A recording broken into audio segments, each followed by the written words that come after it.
બદ્રીનાથ ધામમાં નવા પૂજારીઓની નિમણૂક કરાશે। 1776થી બદ્રીનાથ મંદિરમાં 1776થી રાવલની પરંપરા। ભગવાનને સ્પર્શ કરવાનો અધિકાર ફક્ત રાવલને જ।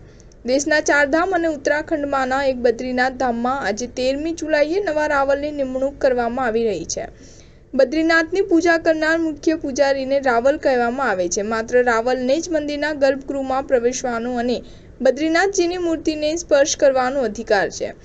ચારધામ પુરોહિત મહાપંચાયતના જનરલ સેક્રેટરી ડોક્ટર બ્રિજેશ સતીના જણાવ્યા અનુસાર બદ્રીનાથ મંદિર રાવલ દ્વારા ભગવાનની પૂજા કરવાની પરંપરા 1776માં શરૂ થઈ હતી।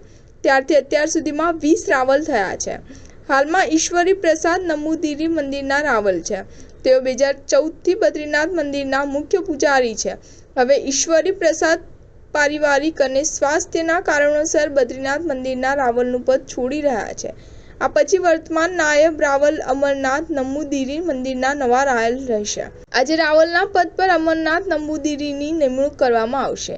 નવા રાવલનું મુંડન થશે, પરંતુ શિખા હશે, જનોઈ બદલાશે।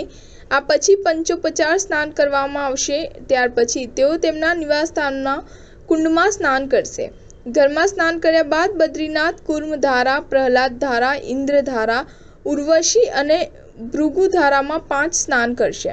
પંચ સ્નાન લીધા બાદ રાવલ બદ્રીનાથ મંદિર પહોંચશે। મંદિરના ધાર્મિક અધિકારીઓ અને વેદપતિ બ્રાહ્મણો મંત્રોચ્ચાર કરીને તિલપત્રની પરંપરા પૂર્ણ કરશે।